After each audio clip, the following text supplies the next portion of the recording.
Bonjour à tous, bienvenue sur cette vidéo YouTube. Aujourd'hui, on va voir les tenues les plus iconiques, celles qui ont fait aussi scandale sur le tapis rouge.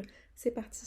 On commence aux Oscars en 2001 avec la chanteuse islandaise Björk qui, pour le coup, va porter une robe blanche très sobre et qui porte autour de son cou un cygne. Cette robe, elle a été créée par Marjan Pejoski. Et du coup, ça a été une robe qui a été portée avec beaucoup de grâce, mais qui a été perçue comme bizarre par le grand public. Donc en fait, le contexte pour la chanteuse, pourquoi est-ce qu'elle a porté cette tenue, c'est qu'en fait, elle voulait casser les codes ultra formatés du tapis rouge hollywoodien.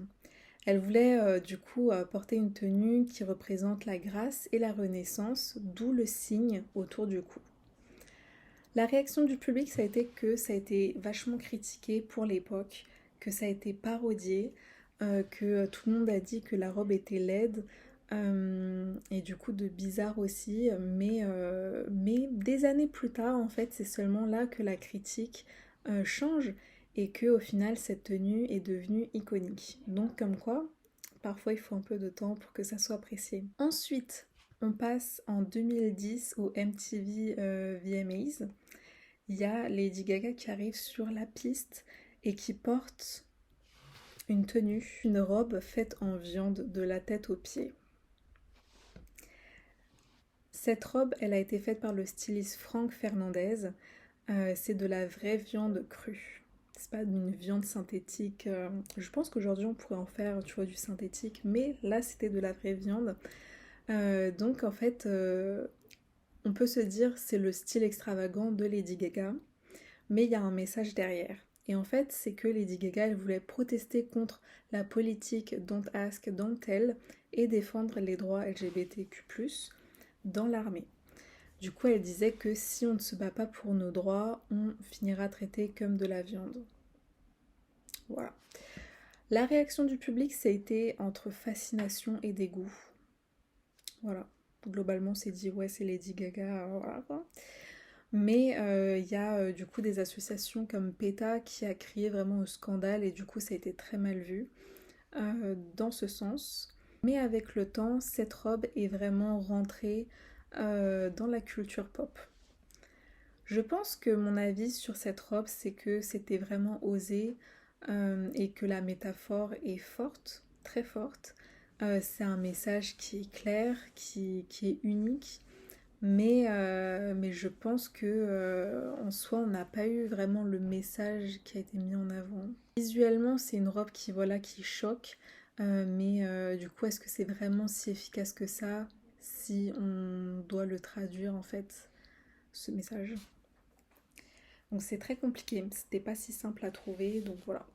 Je pense que c'est quand même courageux d'avoir fait ça, mais que c'est aussi maladroit dans la forme et que le fond ne parle pas assez de lui-même. Ensuite, on avance dans le temps au Met Gala 2021. On est avec Alexandria Ocasio-Cortez qui du coup porte une robe blanche qui est sobre avec un message rouge éclatant, Tax the Rich, conçu par Aurora James. Le contexte, c'est qu'elle a du coup voulu passer un message qui est un message politique fort adressé aux 1% seulement dans un événement les plus riches et exclusifs de la planète.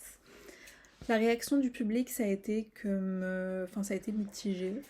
Il y a eu deux points de vue surtout. Ils l'ont vu comme une contradiction, c'est-à-dire que de parler de taxer les riches tout en participant à un gala justement qui est ultra élitiste. Voilà, c'est un petit peu paradoxal. Et ensuite, d'autres ont salué justement le fait de porter le message là où ça dérange. Donc voilà. Du coup, l'idée, c'est que c'est une idée qui est brillante et audacieuse, mais qui, avec sa participation au gala, brouille un peu le message. Donc, je trouve que c'est fort sur le papier, mais qui est faible en impact réel. Donc, le message, il est un peu noyé dans le contexte. Ensuite, on passe au Met Gala 2022, donc un an après, on a la robe de Marilyn Monroe qui a été ressortie et qui a été portée par Kim Kardashian. Je pense que beaucoup de gens la visualisent. Du coup, ce qu'elle portait, c'était la robe que Marilyn Monroe avait portée en 1962 pour chanter Joyeux anniversaire au président Kennedy. Voilà. Donc, Kim Kardashian, elle voulait vraiment rendre un hommage à Marilyn. Et du coup, elle a dit que elle avait suivi un régime drastique pour pouvoir porter, enfin, pour pouvoir porter cette robe. Donc en soi, je crois qu'elle avait perdu genre 7 kilos en 3 semaines, quelque chose comme ça. Mais du coup, au début, les gens étaient un peu mitigés. Ils savaient pas si vraiment ils allaient lui passer la robe. Au final, ça s'est fait. Donc les critiques du public, c'était pas ça. C'était des critiques assez virulentes parce que en fait, porter une robe qui vient des archives, donc qui est très précieux et qui est littéralement, enfin c'est littéralement un objet de musée. Donc c'était pas favorable pour enfin pour elle. Donc c'était un hommage qui a été mal rendu. Mais aussi, surtout, du coup, d'avoir promu en fait un régime express et du coup dangereux. Donc en fait, c'est un mauvais message sur le corps, c'est une mise en danger d'un vêtement historique et au final, bah, ça a aucune vraie valeur artistique en fait. Parce que c'était juste la portée, elle l'avait juste porté quelques minutes et ensuite elle l'a enlevée. Il me semble qu'une fois qu'elle l'avait enlevée, la robe a eu quelques défauts du coup, genre au niveau des boutons, du dos, etc. C'était un peu défectueux. C'est pas la première fois que Kim Kardashian elle prend d'ailleurs des vêtements d'archives de célébrités. Elle a déjà fait ça pour sa fille North. Elle a voulu prendre en fait des archives des vêtements de Michael Jackson, donc c'est-à-dire les gants et le chapeau, qui est aussi iconique. Je pense que quand même les vêtements comme ça enfin, qui limitent un patrimoine parce que c'est des vêtements qui viennent de légendes, donc ça a une très très forte valeur et je pense qu'il ne faut pas forcément y toucher plus que ça parce que c'est très très difficile à conserver et le but c'est que ça soit bien conservé dans le temps. Donc en soi, voilà, c'est pas forcément utile de le porter pour un défilé. On fait un petit bond cette fois-ci en arrière, on est au Met Gala 2015 et il y a Rihanna qui porte une robe jaune impériale de goût au pays. Alors du coup, ce qu'il faut savoir, c'est que on est au gala. Et du coup, le Met Gala, il y a à chaque fois, chaque année des thèmes. Et donc là, le thème, c'était sur la Chine. Donc le thème s'appelait Through the Looking Glass. Et, et du coup, Rihanna, c'était la seule qui a porté une robe chinoise conçue par une créatrice chinoise. Donc c'est vraiment fort. Quand on a le contexte, c'est bien. C'est une bonne initiative et en plus de ça, la robe jaune, elle est du coup dorée. Elle a une immense traîne et elle a des broderies qui sont très compliquées, donc très complexes. Donc c'est vraiment une robe qui inspire la royauté chinoise et le fait que ça soit créé du coup par une créatrice chinoise, c'est encore plus fort à mon sens. Donc au début, quand les looks sont sortis, c'était un petit peu mitigé parce que du coup, beaucoup l'ont critiqué sur les réseaux sociaux parce qu'en fait, ils voyaient cette robe comme quelque chose vraiment de décalé. Et du coup, c'est vrai que c'est extravagant, etc. comme look, mais bon, c'est un peu les looks des tapis. Beaucoup l'ont comparé à du coup à une omelette géante, etc.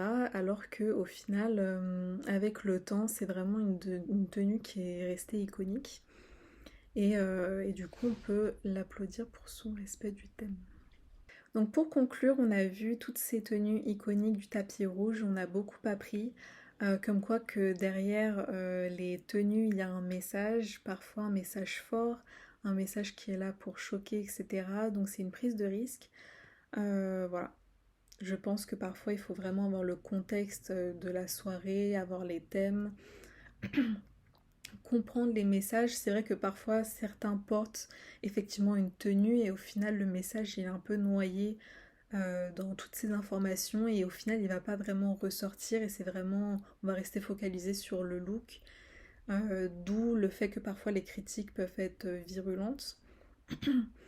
Mais voilà, c'est ces tenues iconiques qu'on a vues. J'espère que ça vous a plu. Dites-moi en commentaire quel look du tapis rouge vous avez bien aimé venant des stars. Et on se retrouvera pour d'autres vidéos fashion et autres. Donc n'hésitez pas à liker, à vous abonner. Ciao!